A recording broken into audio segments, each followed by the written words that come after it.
Hello mga ka-pigeon! Welcome back to my channel. And for today's video ay it's morning here and magluluto tayo ng ating almusal or agahan.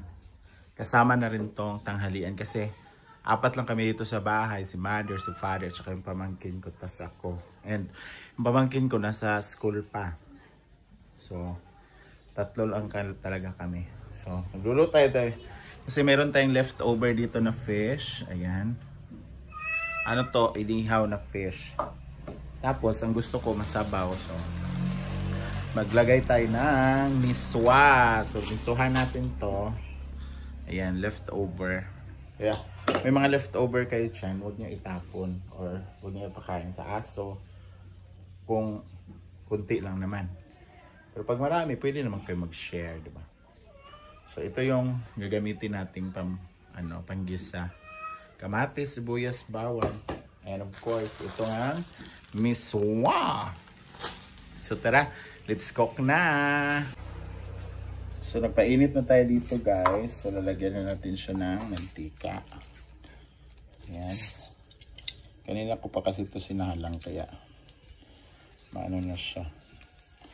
Mainit na. So after natin yan, ilagay na agad natin ang ating mga igigisa. Which is unahin natin ang sibuyas. Sibuyas muna tayo guys.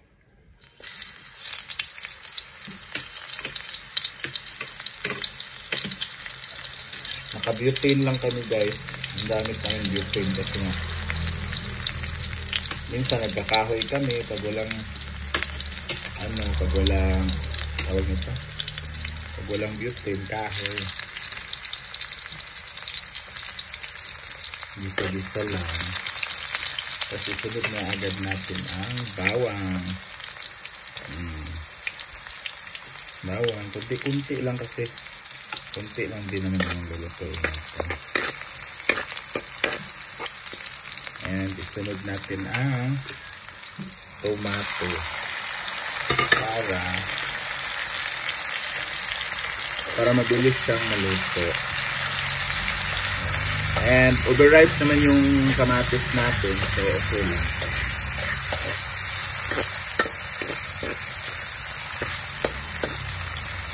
So palutuin na natin yung kamatis at natin isa-isain para pipino siya at mag-translucent yung balat.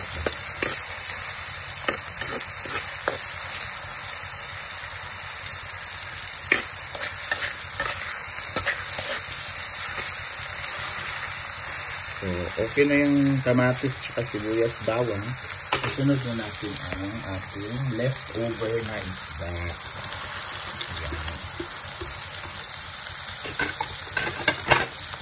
So, mabilis lang to guys.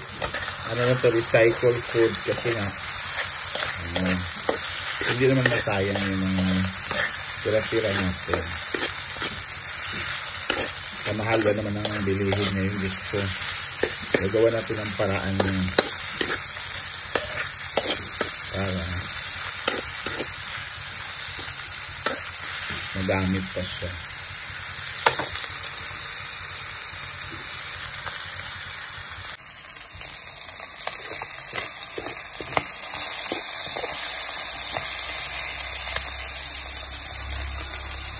So napaluto na natin yung fish guys. Nag-isa na natin. So magdagdag na tayo ng nawasa.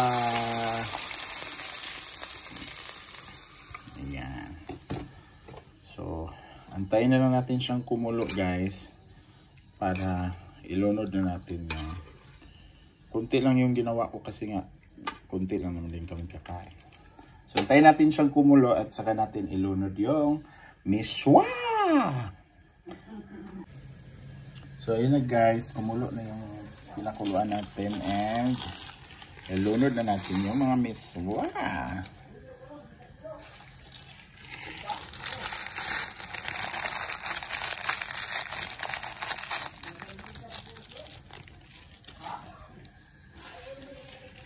Miswa. Masarap to miswa guys. Hindi ka na mag-rice. Ito lang. Kasi parang carbo na rin tong noodles ng miso. And mabilis lang din siyang tumuyo. So, kahit marami kang ilagay na tubig. Mabilis siyang mag-absorb ng water. So, ayan na nga guys. So,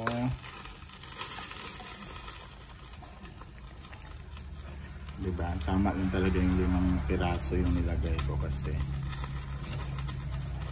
tingnan nyo, nag-absorb na agad siya sa ano. Nag-absorb na siya agad sa tubig. Lagyan na natin ang pampalasa.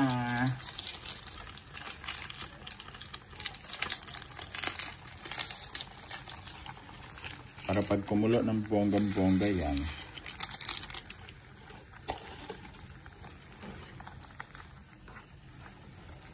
Tapos na ang laban. Lagyan din natin ang asin.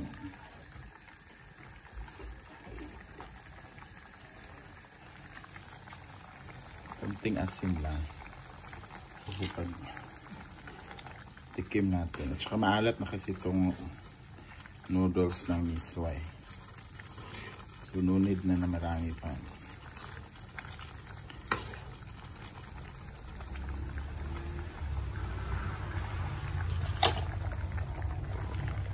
So, ayan guys, it's tikiman time.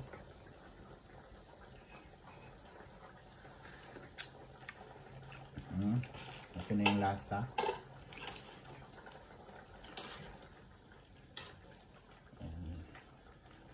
Pwede na siyang hanguin. So, ayun na siya guys. Luto na yung miswa natin, yung leftover na nilagyan natin ng miswa. So, patayin na natin siya and kain na.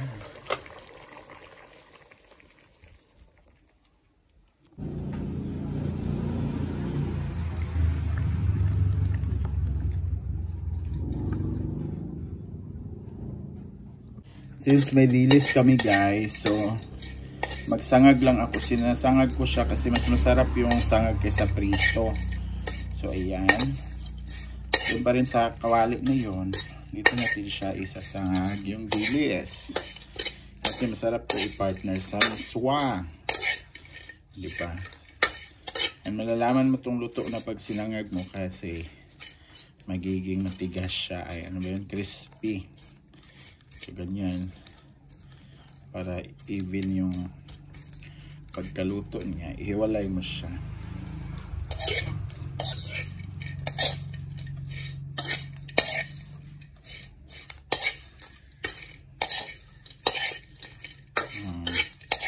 Diba? Tsaka mabilis lang ito, lalo na pag mainit na mainit yung kawali nyo.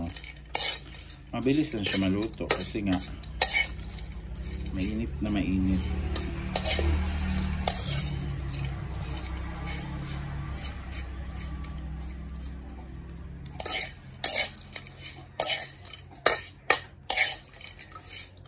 Haluin mo lang siya para hindi naman masunog yung ilalim.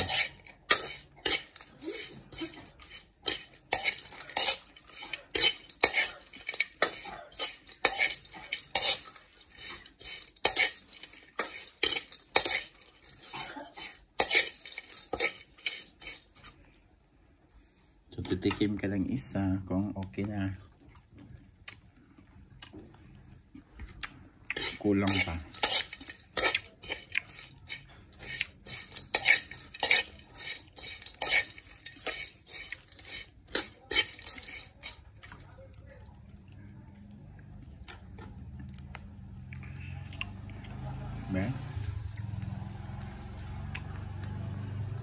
So, pwede na guys. So, let's eat na. So, kainan na guys. So, ito na yung ulam ko. Miswa.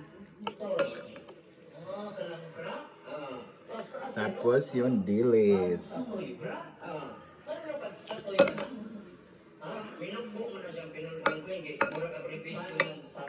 So, first bite para sa inyo.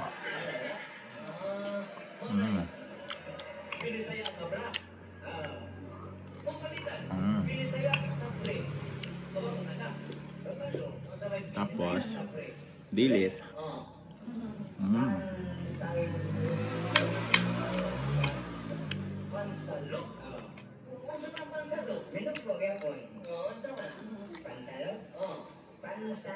Mm.